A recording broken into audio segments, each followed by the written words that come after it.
The wind at the summit of Mount Hermon does not blow. It screams. It tears across the jagged stone, scouring the rock face until the surface is slick and treacherous. Enoch stands at the absolute edge, his boots locked into a narrow fissure to keep from being swept into the abyss. Below him, the valley is a basin of absolute, suffocating shadow. It is a void that swallows the moonlight, a place where the air itself seems to thicken and stall. He does not look back. He stares into the blackness, his fingers locked around the scroll of hammered gold. The metal is cold, biting into his palms, but he does not loosen his grip.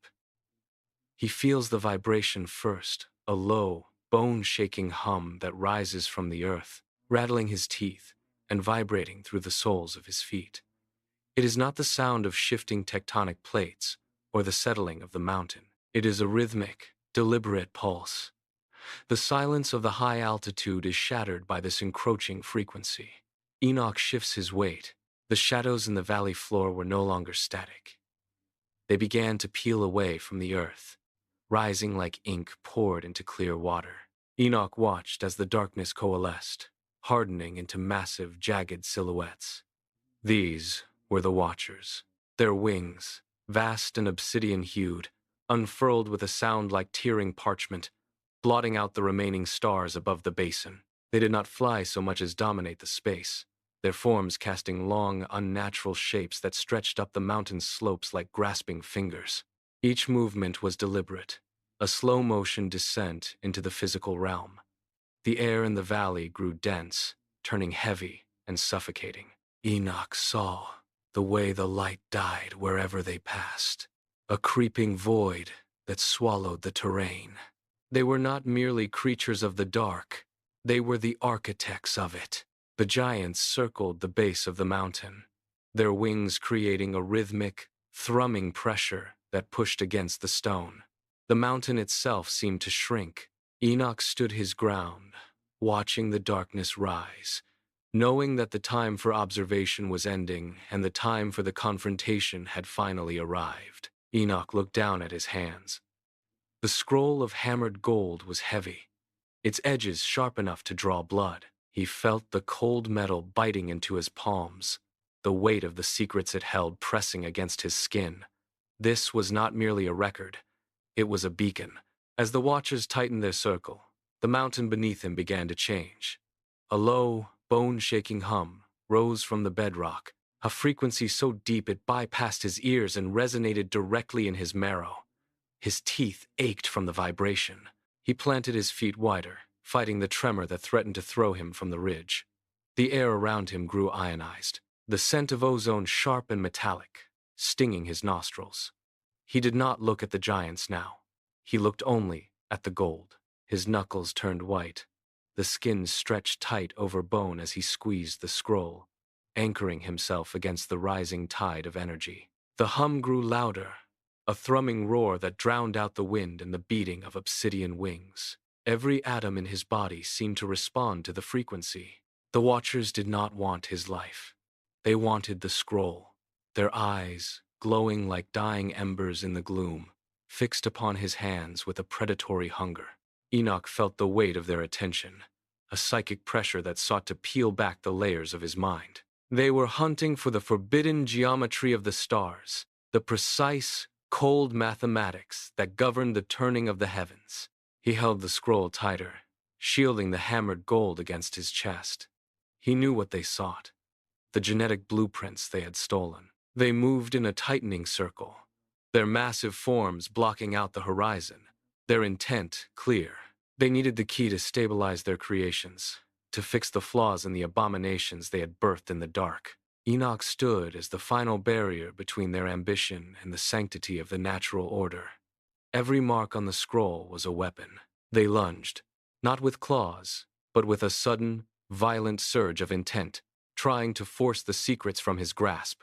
The pressure in his mind shifted. He was no longer looking at the giants, but at the shadows they had cast across the world. He saw the pits where the Watchers had played with the building blocks of life. He saw the hybrids, creatures with too many limbs, eyes that did not blink, and skin that pulsed with a sickly, rhythmic light. They were not natural. They were errors, stitched together from stolen celestial blueprints and the raw, suffering clay of the earth. Enoch felt the phantom ache of their existence. He had walked through those dark valleys. He had seen the way the Watchers twisted the marrow and the bone. It was a violation of the stars themselves. Every time he closed his eyes, he saw the distorted shapes moving in the gloom. He gripped the scroll until his fingers throbbed. This was not just paper and gold. It was the original code. He would not let them finish their work. He would hold the truth until the very end, ensuring the map to their undoing remained intact. The giants began to move. Their massive, obsidian-winged forms shifted in unison, carving a path through the thin mountain air. The space between Enoch and his pursuers vanished with every heavy, rhythmic step. He could hear the low, bone-shaking hum that radiated from their chests, a sound that made the very stones beneath his feet tremble. They were no longer content to watch from the periphery. They were closing the net. Their eyes, glowing like dying embers in the deepening gloom, burned with a predatory focus that ignored the wind and the cold. Enoch felt the heat of their presence wash over him, a dry, suffocating pressure that tasted of ozone and ancient dust.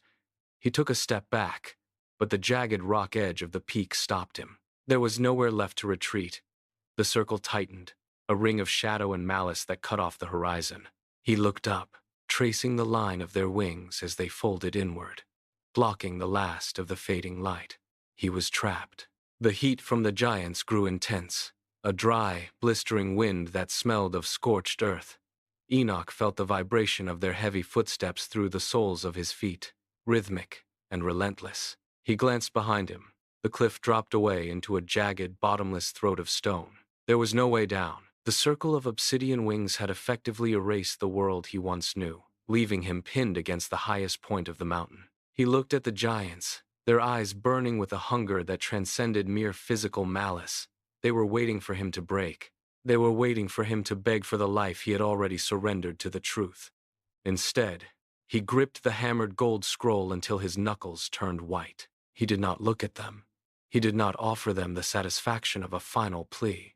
Slowly, with a deliberate, steady motion, Enoch turned his back on the encroaching shadows. He faced the summit. This was the place where the fallen had first touched the soil, the site of the original intrusion.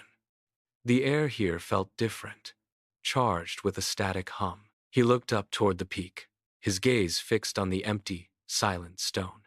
He was no longer running from the giants. He was walking toward the source. The summit was silent, but the air above it began to scream. It started as a low, subsonic thrum that rattled the marrow in Enoch's bones, a frequency so deep it felt like the mountain itself was inhaling. He stood perfectly still, his eyes locked on the empty expanse of the zenith. Behind him, the rhythmic, heavy thud of the giant's approach faltered. He heard the sudden, sharp scrape of talons against stone as they stopped. They were not looking at him anymore. Their heads tilted upward, their glowing eyes darting toward the center of the sky. The pressure in the air increased, thickening until it felt like water, heavy and impossible to breathe. Then, the first crack appeared. A jagged, hairline fracture of pure, colorless light tore through the clouds, spreading with the sound of snapping glass. The giants recoiled, their massive wings shielding their faces as the sky began to bleed a blinding, radiant intensity. The pressure became a physical weight, pinning Enoch to the ground. Yet he did not collapse. He watched the fracture widen, a gaping wound in the firmament that defied the laws of the horizon. The fracture in the sky did not merely widen, it detonated. A blinding, white-hot pillar of energy erupted from the breach, tearing through the atmosphere with the velocity of a collapsing star. It did not strike the earth immediately. It hung, suspended, a solid column of radiance that turned the mountain peak into a furnace of pure, searing light. The air ignited, smelling of ozone and ancient static. Below, the giants shrieked, their massive forms scrambling against the slope as they turned to flee from the encroaching brilliance. They tripped over their own shadows, their obsidian wings dragging uselessly against the rock as they scrambled for the safety of the deep valleys. Enoch stood at the epicenter, his eyes fixed on the descending column. The mountain beneath him groaned, the granite foundations shifting and cracking under the impossible pressure. Every pebble on the summit began to dance, vibrating in place as the energy pillar hummed with a sound that bypassed the ears and resonated directly in the chest. It was a physical anchor, a tether between the heavens and the stone. The light was so intense it bleached the color from the world, leaving only the stark, terrifying contrast of shadow and fire. He did not move. He stood in the center of the tremor, watching the pillar settle, waiting for the final moment of contact. The pillar of light slammed into the summit. It did not hit with a sound, but with a sudden, absolute cessation of all noise. The mountains stopped vibrating. The air turned into a vacuum of pure, static potential. Enoch stood at the center of the impact, his form caught in the white-hot geometry of the descent. The energy did not burn him. It bypassed him, seeking the anchor of his physical presence. He stood still as the light tightened around his frame, a focused beam of celestial intent. Then, the transformation began, from the outside in. The fabric he wore lost its tension, the fibers losing their structure as the energy stripped away the need for material protection. The material fell. It did not drift. It collapsed inward, hitting the granite with a dry, hollow sound.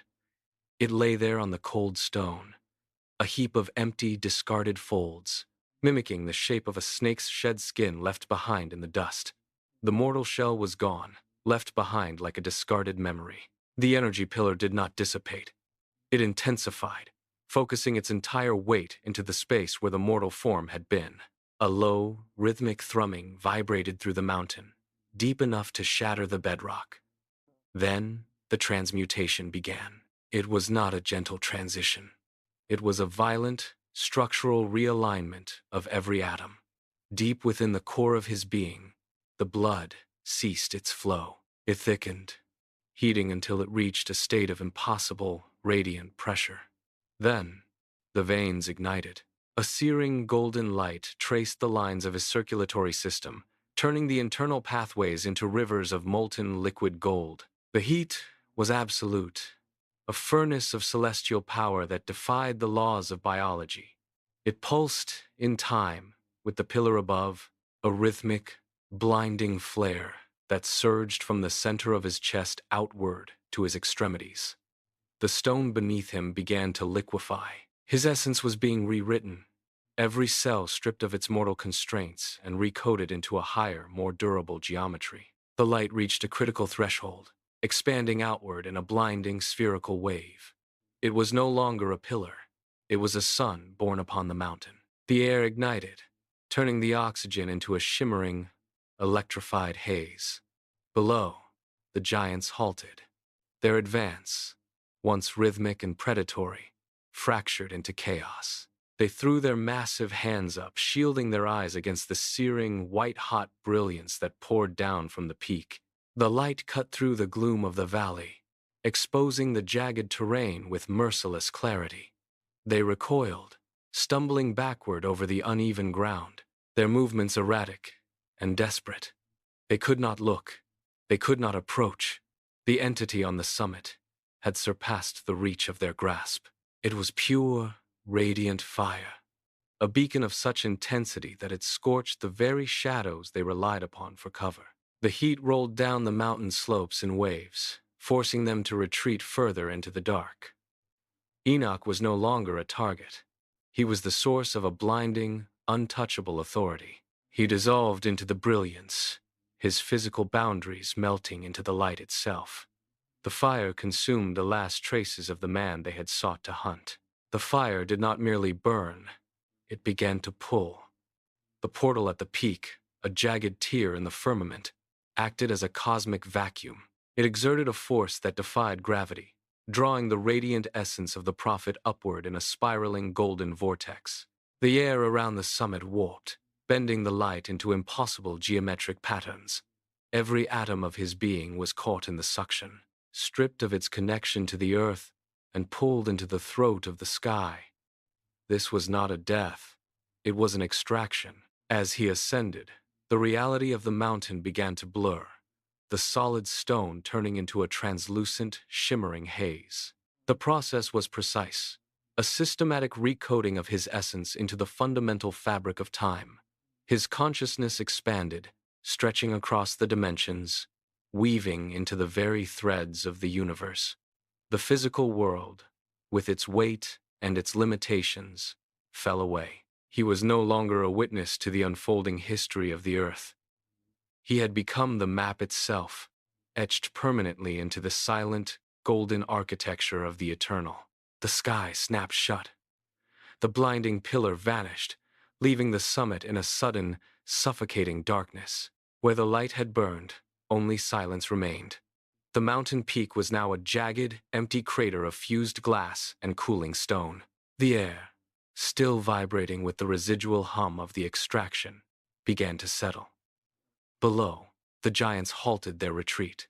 They turned back toward the summit, their massive forms looming in the gloom. They climbed, their heavy steps crunching against the brittle, scorched earth. They reached the center of the peak, searching, their hands sweeping across the cold rock. Nothing. No trace of the man, no remnant of the scroll. The geometry of the stars had been erased from the physical world. The giants stood in the center of the crater, their movements slowing as the reality of their loss solidified. They looked to the sky. The mountain was silent.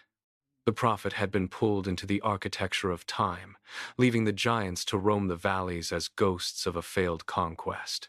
The turbulence of the ascent dissolved into a profound, crystalline stillness.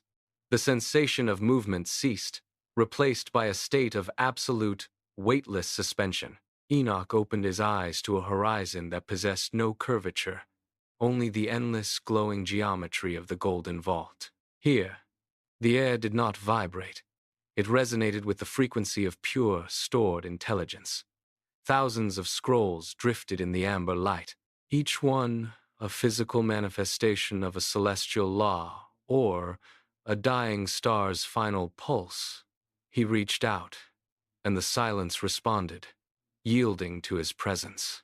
He moved toward the center of the chamber, where a throne of light waited, carved from the same substance as the stars he had once mapped from the earth. As he took his seat, the scrolls aligned themselves around him, forming a sphere of infinite, accessible history. The chaos of the mountain, the heat of the portal, and the pursuit of the giants were now distant, static memories. In this sanctuary beyond the veil, the passage of time was not a flow, but a landscape. He was the librarian of the cosmos, the keeper of the forbidden blueprints, existing in a state of divine, unwavering peace.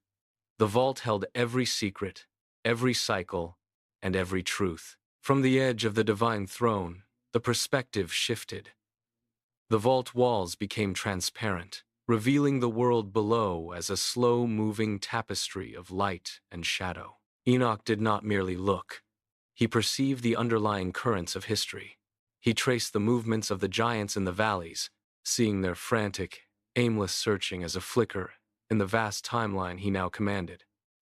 His gaze was steady, stripped of the urgency that had defined his life. He was the silent guardian, his presence a constant, unblinking awareness that spanned the ages. He watched the cycles of the sun and the slow drift of the stars, noting the precise moment when the modern world would begin to stir. There was no impatience in his watch. He understood the rhythm of the final hour, the inevitable convergence of the past and the future. Every movement in the valleys below was recorded, every secret intent of the giants catalogued. He remained motionless, a figure of absolute, unwavering resolve. The distance between the vault and the earth was not measured in space, but in the clarity of his vision. He stood as a sentinel at the threshold of the divine, his eyes fixed on the horizon of history, waiting for the moment when the cosmic stage would reset. Back in the ancient valleys, the earth still trembled under the weight of the giants. They moved through the shadows of the mountains, their forms casting long, distorted shapes across the stone. They tore through the ruins, overturning boulders and scouring the caves, driven by a singular, desperate hunger to find the man who had escaped their grasp. They did not understand the nature of the void he had left behind. They searched for a prophet of flesh and bone, unaware that he had long since shed those constraints. Their movements were heavy, clumsy, and utterly futile. Every step they took in their hunt was recorded within the sphere of Enoch's vision. He watched them from the vault, a silent, unmoving witness to their frantic, aimless labor. They were trapped in the cycle of their own making, searching for the key to their survival, while standing on the very ground that would eventually seal their fate. Enoch had become more than a witness. He was the blueprint of their eventual defeat. The secrets they once stole were now the architecture of their undoing, woven into the fabric of the time he commanded. Centuries passed like dust in the wind, but the cycle never truly broke. In the modern age, the boundaries between the physical and the divine began to thin. Scientists peered into the unseen, probing the geometry of the stars and the hidden blueprints of life, unaware that they were retracing steps taken in the antediluvian past. The air grew heavy with the static of a returning frequency. Deep in the forgotten corners of the world, the ancient scrolls left behind by the prophet began to pulse. This was no longer just history. It was a warning, a beacon reigniting in the dark.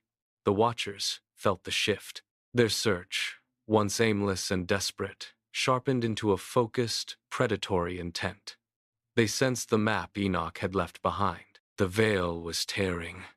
The modern world stood on the precipice of a reality it had long dismissed as myth. As the light from the scrolls intensified, the shadows in the valleys deepened, stretching toward the cities of men. The signal was clear.